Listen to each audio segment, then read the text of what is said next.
Featured on today's Gun of the Week is the Ruger Mini 30, a classic semi-automatic rifle design chambered for the 7.62 by 39mm cartridge.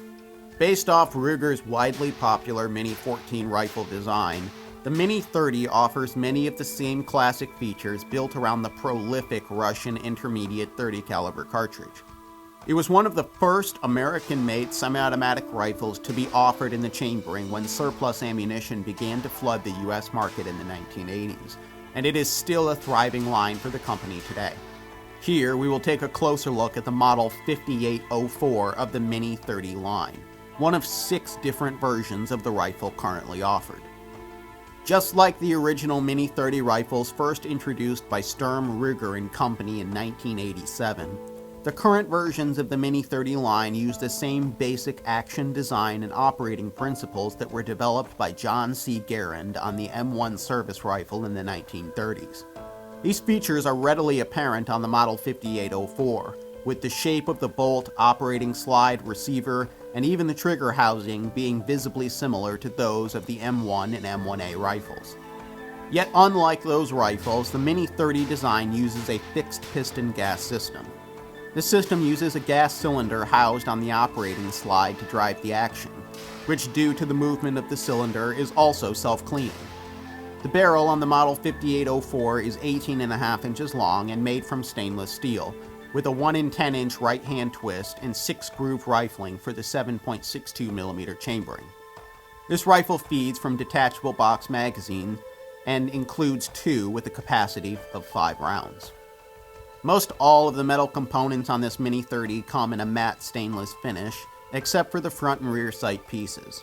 The receiver comes drilled and tapped on top for the mounting of a Picatinny rail segment, and also includes mounting points already machined in for 2 scope rings that also come with the rifle.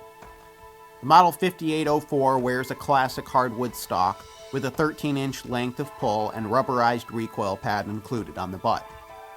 A polymer handguard sits around the barrel above the forend to serve as a heat shield. This handguard also features a cover on the right side for the operating slide to prevent interference from the user's fingers. For use with the sling, there are also sling swivels included on the bottom of the gas block and buttstock. On the range, the Mini 30 handles similarly to its smaller cousin, the Mini 14, but with a slightly more forceful recoil pattern due to the 7.62 by 39mm chambering. Regardless, the cartridge's impulse with the fixed piston gas system is still relatively soft and easy to manage in this 7-pound rifle.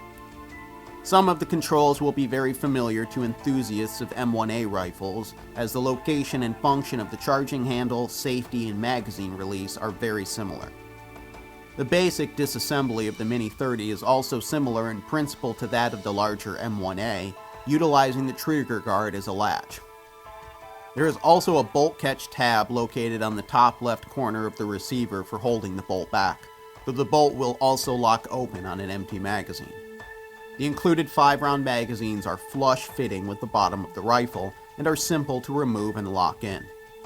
As for sights, the Model 5804 comes with Ruger style of guarded front sight and rear iron sight pieces, which have a dark phosphate-like finish. The front sight includes a non-adjustable blade, while the rear has an adjustable ghost ring aperture. These sights will be familiar to enthusiasts of Ruger's Scout rifle line, as they are of the same design layout. With its included optic mounting options and 5-round magazines, the Mini 30 is an excellent choice as a semi-automatic sporting rifle, especially since its larger 30 caliber chambering makes it legal for hunting in many states. For more information on the Ruger Mini 30 rifle line, visit Ruger.com, and stay tuned to AmericanRifleman.org for more on guns and gear.